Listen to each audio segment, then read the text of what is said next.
Hey guys! Welcome back to my channel, and for today's video, we're going to have another credit card vlog.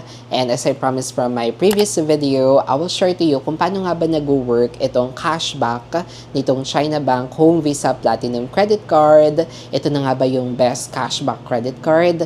We'll find out. Before we start, let me share this verse to you from Psalm 46 verse 1. It says, "God is our refuge and strength, an ever-present help in trouble." So this is a beautiful reminder na maging fully dependent lang tayo kay Lord, kay God, because He is the source of our strength and our good shepherd. And quick overview lang pala mga palangga on how I got this China Bank Home Visa Platinum Credit Card. Di bali nag-apply ako through email. So nag-submit ako ng application sa email nila. Finalo ko lang yung instructions na nakalagay doon sa website kung paano nga ba mag-apply. Almost a month din yung approval time niya. And then, sa delivery time naman is medyo may katagalan din. Inabot siya ng almost 3 weeks kasi nag-return to sender yung first attempt. By the way, ginawan ko siya ng video before about the features and details of this card, yung application process niya, yung mga step-by-step process na napagdaanan ko, and also yung approval time, and also yung delivery time. So, watching yung previous video ko, especially if you're planning to apply and get this credit card too after this vlog. And for privacy and security na din, hindi ko pa share sa inyo yung credit limit na approved sa akin ni China Bank. And I think there's no need naman na sabihin ko sa inyo kasi iba-iba naman yung ma-approve sa atin ni China Bank na credit limit. Depende sa evaluation nila ng ating application. So, iba-iba, hindi tayo magkakapares ng credit limit. Kaya, ayun, I think there's no need naman to share it. Pero kung gusto nyo, diba, why not submit kayo ng application, then you will find out kung magkano nga ba yung ma-approve sa inyo na credit limit ni China Bank. So, this China Bank Home Visa Platinum Credit Card mapalangga is a cashback card. And the reason why I applied for this card kasi I can earn cashbacks, which is a 5% cashbacks to all of my spending. And I think this is a game changer compared sa mga cashback or other cashback credit cards ko, yung BPI Amore, yung HSBC Live Plus, tsaka yung Union Bank Cashback Mastercard. So, I think game changer talaga itong China Bank Home Visa Platinum kasi wala na siyang required categories and wala na siyang required spending amount. At saka mataas yung kanyang cashback, which is 5%. And to all spending na siya or any categories. So, wala na akong dapat alalahanin pa kung saan ko siya pwede gamitin kasi any categories na siya, whether shopping, dining, groceries, bills, or kahit anong mga spending, fast food man yan, entertainment. So, lahat yon is 5% cashback. So, wala na akong alalahanin kung saan nga ba yung card na dapat yung gamitin sa bawat spending ko. I can earn or I can use this card na to any of my spending. And additionally, wala na rin akong dapat pang alalahanin whether it's a high or a small amount of spending kasi wala na siyang required spending amount. Unlike dun sa mga previous cards ko or cashback cards ko na may mga required spending amount para maka-earn ng cashbacks. Pero dito, kay China Bank Home Visa Platinum, wala nang mga required amount. So, kahit bumili ako sa 7-Eleven for a bottled water na cost lang for 20 pesos or any other amounts, eligible na siya for 5% cashbacks. Kaya, super sulit talaga nitong card na to. Kaya naman, I'm very happy talaga na na-approve ako sa application ko with this card. And super recommended ko din talaga, lalo na sa kayo mga palangga na naghahanap ng best cashback credit card. I think ito yun na yung pinaka-mare-recommend kong credit card for you. And same goes with other cashback credit cards din mga palangga. Meron ding cap yung total cashbacks na ma-earn natin dito kay China Bank Home Visa Platinum, which is 1,500 pesos per month yung total cashback na yung maximum na pwede lang nating ma-earn. So, ibig sabihin, hindi dapat lalagpas sa 1,500 pesos, which is understandable naman para hindi tayo maging abusado pagdating sa mga cashbacks na na-earn natin. So, may limit siya up to 1,500 pesos lang yung pwede nating ma-earn. Pero guys, again, super game changer talaga itong China Bank Home Visa Platinum Credit Card ko, unlike sa mga other credit cards ko. Example nga dito sa BPI Amore Cashback Credit Card, may mga times na kahit makaspend ako up to 50k. Normally, yung mga cashbacks lang na na-earn ko per month is mga nasa 400 pesos or less than 400. And the reason behind that kasi nga, meron siyang mga required amount and required categories, which is good siya for groceries, for utility bills, dahil sa mga ganong mga limitation, like yung categories, tsaka yung required amount. So, medyo mahirap din abutin yung maximum cashbacks na ino-offer nila. And dito naman kay HSBC Live Plus credit card, though maganda talaga siya or malaki yung cashback na pwede nating ma-earn for shopping or dining, yun nga lang, meron siyang mga requirements din para ma-earn yung cashbacks na yun. Kailangan may required spending amount siya, which is dapat maka 10,000 pesos tayo per statement cycle. And for other categories naman, sobrang liit na ng cashback na ma-earn natin. So, normally, yung mga na-earn ko lang na cashback dito sa HSBC Live Plus ko, based sa aking spending pero depende sa inyo kung parati talaga kayo nagsha-shopping, nagda-dining. So, super helpful din itong card talaga for you. Pero sa akin na minsan na naman mag-shopping, minsan na naman mag-dining kasi kalat-kalat kasi yung spending ko sa mga bills and groceries at kung ano-ano pa mga spending. So, kalat talaga siya. Hindi talaga specific yung mga spending ko. Kaya naman, medyo nahihirapan din akong ma-earn yung total cashbacks dito kay HSBC Live Plus. So, kung hindi natin ma-spend yung required total statements amount per cycle or hindi natin na-spend siya for dining or shopping. So, sobrang liit lang talaga ng cashback na ma-earn natin with this card. Normally, yung kapag hindi ko na-earn yung mga ganong amount, yung required amount, or paminsan ko lang siya gamitin, kasi nga, minsan na naman mag-shopping, minsan na naman mag-dining, alam niyo, mahal yung bilihin. So, normally, mga na-earn ko lang na cashback is mga less than 100 pesos, like mga 59 pesos, 60 pesos, ganon. So, maliit siya. Kahit na malaki pa yung spending mo, pero kung hindi din siya nagfo-falls dun sa mga required categories niya. So, mas mababa pa rin yung cashback na ma-earn ko dito kay card na to. Unlike with this, China Bank Home Visa Platinum Credit Card. So, what I'm trying to say mga palangga is super laki ng chance na ma-hit natin yung 1,500 pesos cashback per month dito kay China Bank Home Visa Platinum. And let's say, for example nga, na-hit natin na lagi tayo nakakakuha ng 1,500 pesos in total per month. I-multiply nyo siya guys sa 12 months. So that is 18,000 pesos in a year.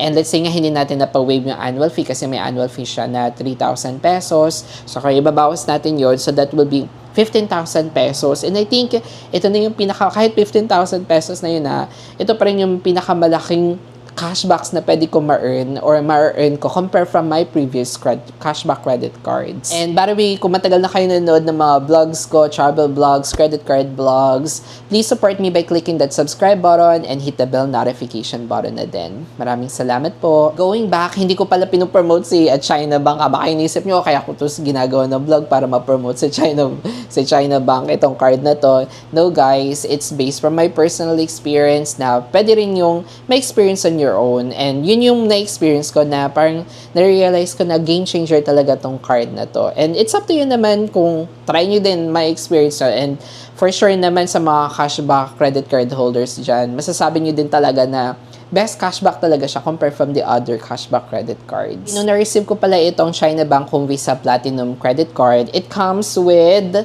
a virtual card din mga palangga. So itong virtual card is good siya for online payments. And it also has a low spending limit. Pero nakikishare siya ng limit dito sa primary card ko. So kung ang magkano man or ano yung may spend ko dito sa virtual card is mababawas na siya doon sa limit ko dito sa aking primary card. And it's up to us naman kung gusto natin gamitin tong virtual card na to or hindi. Kasi itong primary card naman, pwede na rin naman natin siya magamit for online transactions. Pero yun nga lang, extra security din talaga for having a separate card sa mga online transactions natin. Lalo na ngayon na karamihan ng mga nako-compromise na card is galing sa mga online transactions. So, kung separate yung card na ginagamit natin, so extra security siya. Kasi kung separate yung card na gagamitin natin for online transactions, and let's say, wag naman sana na makompromise yung ating card sa mga online transactions natin, yung makakompromise lang mismo is yung virtual card at hindi apektado yung ating primary card. Hindi na kailangan pang ipa-replace itong primary card natin kasi magkaiba yung kanilang card information or card details. And baro yung magiging spending pala natin dito sa virtual card and also kung kumuha kayo ng supplementary card din for this type of card is eligible din siya for 5% cashbacks. Yun nga lang, matototal na siya or masasama na siya doon sa total cap na 1,500 pesos per statement cycle. So, sabi ko kanina that all spending are eligible for 5% cashbacks. May mga transactions din na hindi eligible. So, ililist ko sa inyo mga palangga. So, una, installment programs such as merchant installment, balance transfer, transaction conversion, balance conversion, and cash cash installment, including pre-terminated installment transactions. So, hindi kasama yung mga installment or mga pina-change or pina-convert natin to installment. So, dapat mga regular spending talaga. And the next one is auto-debit arrangement and auto-charge bills payment. So, kailangan dapat yung mga manual payments lang dapat yung gawin natin. And then, next naman is yung automated teller machine, transactions like cash advance, payments, and the like. So, yung mga cash advance, hindi yun consider as regular spending. And refunded or disputed transactions. So, understandable naman kasi, let's say for example, unauthorized siya, nag-request tayo ng dispute or refund. Of course, hindi na yun eligible for cashback kasi nga pinadispute na nga natin yun. Next naman is unauthorized, o same na rin dito, unauthorized or fraudulent transactions, wasay cash transactions, annual membership fees and all other fees and charges, casino, online gaming, gambling transactions, and transaction with wholesale, warehouse merchants, and clubs. And I think super understandable naman na ito yung mga transactions na to hindi kabilang sa cashbacks because hindi naman talaga sila mga regular spending. Gets naman. And now, to monitor naman yung na-earn dating cashback. So, as of now, doon pala natin siya ma-check sa ating statement. So, kaya mas maganda din talaga na check natin monthly yung magiging statement natin kasi doon lang siya mag-reflect kung magkano nga ba yung total cashback na na-earn natin. Pwede din tayo mag-reach out sa customer service nila kung gusto nyo malaman magkano na ba na-earn ko. So, pwede nyo din ma-check or pwede tayo mag-reach out sa kanilang customer service. Pero on our end nga, so doon nga lang siya sa SOA or doon sa statement. Doon sa may side, I think sa may left side, may nakalagay doon na cashback summary. So, doon natin makikita yung total cashbacks na na-earn na natin. So, heto na nga. I-reveal ko na nga sa inyo kung totoo nga ba talaga itong 5% cashbacks nitong card na to. And based sa naging first bill ko mga palangga, I can say na legit yung 5% cashback sa mga naging spending ko. So with my first bill mga palangga, I spent more than 30,000 pesos and I earned that 1,500 pesos cashbacks doon sa naging spending ko. Kaya I can say na legit talaga siya. And now, share ko naman sa inyo kung paano nga ba siya nako-compute. So itong computation na to is sample computation sa na nabibase ko or nakikita ko din sa Reddit, nababasa ko sa Reddit and other reviews nitong card na to. So, let's say for example nga, gawa tayo ng example. Nag-spend tayo ng 300 pesos and 55 centavos sa fast food and restaurant. So, that spending mga palangga, we can earn na for 15 pesos cashbacks kasi 5% nun is 15 pesos. So, by the way, sa computation niya, hindi na sinasama yung sa mga nababasa ko sa Reddit pero I'm not sure kung paano talaga. Pero nababasa ko sa Reddit, hindi kasama yung centavos. So, doon lang tayo sa amount na 300 pesos. So, sa 300 pesos, yung total cashbacks na most likely na ma-earn natin is 15 pesos. And let's say naman nag-online shopping tayo, we spent 800 pesos and 30 centavos. So, yung cashback na ma-earn natin doon is 40 pesos. And let's say naman nagbayad tayo ng utility bills like Meralco or water bill or internet. So let's say we spent 2,655 pesos. So with that, ang total cashback na ma-earn natin for that transaction is 132 pesos and 75 centavos. And let's say nagpa-load tayo sa Smart app or sa Globe app kasi may option dun gumamit ng credit card. And let's say nagpa-load tayo 300 pesos. So with that, we can earn 15 pesos cashback na. And let's say nagpagas tayo kahit wala akong sasakyan, pero malay nyo kayo, di ba? Mayaman kayo. So, ayan, nagpagas kayo and then you spent 1,000 pesos sa gasoline. So, that one, we can earn 50 pesos cashback.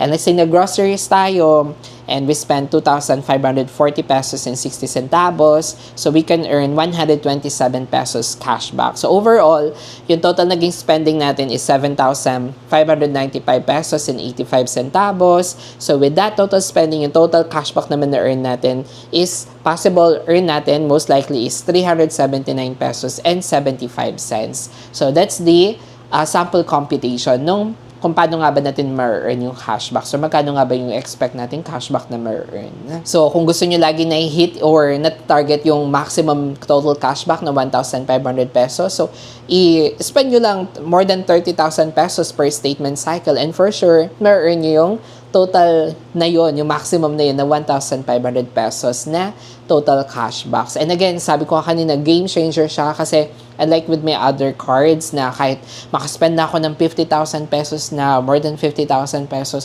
sobrang liit pa rin ng cashback na na-earn ko. Hindi ko na-earn tong 1,500 pesos na to sa isang buwan sa mga other cashback cards ko kahit malaki pa yung spending ko. Kaya for me, game changer talaga itong China Bank Home Visa Platinum Credit Card. Based din sa FAQs na nababasa ko doon sa kanila official website, hindi transferable yung cashback card natin. Let's say may other card kayo kay China Bank, tapos gusto niyo ilipat yung cashback na na-earn nyo from this card, so hindi siya transferable. Dapat dito lang talaga siya ma-redeem sa mismong spending natin dito sa card na to. And then, kapag gusto naman nating i-redeem yung cashback, so hindi siya yung automatic na mababawas sa total spending natin. Hindi siya automatically. Kailangan natin siyang itawag or reach out sa kanilang customer service, either via hotline or via email, para i-claim natin yung naging na-earn natin na cashbacks. And dahil mahaba na tong video na to, so next week mga palangga, sa next vlog natin, share ko naman sa inyo kung paano nga ba yung pag-redeem ng cashback. So kasi trinay ko kung paano nga siya mag-redeem, pero hindi pa siya masyadong tapos ngayon. So next week mga palangga, so reveal ko naman sa inyo paano nga ba yung naging experience ko with redemption, legit nga ba yung pag-redeem, ano nga ba yung mga details na or mga step-by-step process sa pag-redeem. So share ko sa inyo guys on my next video. So make sure to hit that subscribe and hit the bell notification button para updated kayo once I uploaded my next video. And always remember that God loves you no matter who you are, no matter what you've done. All you need to do is to go back to Him and accept Jesus as our Lord and Savior. Thank you so much guys for watching. See you all in our next vlog. Bye!